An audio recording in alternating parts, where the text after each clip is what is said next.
Kuya, anong pipiliin mo? Mabait o maganda? Anong pipiliin mo? Mabait o maganda? Magandang mabait. Isa lang.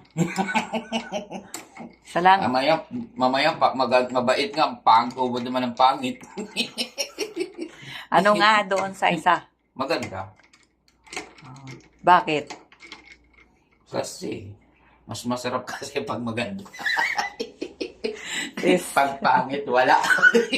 Grabe siya. Hindi ka utugan. Ikaw, Di ba? Gusto mo gwapo din, di ba? Sa gwapo ka na talaga. anong pipiliin mo? Maganda o mabait? Siyempre, nauna na siya ano eh. Yes, Maganda. Good afternoon. Bakit? Ate, tayo. Kasi ang maganda may pagbago pang ugali. Okay, sir. Kansa, ang pangit wala ng kansa. Anong pipiliin mo? Maganda? Maganda. Ang maganda maturuan mo magbago. Oo. Gumanda yung ugali. Eh, ang pangit ng mukha. Maturuan gumanda na ang pangit. So, imposible. Walang kansa. Pwede siguro milyonaryo.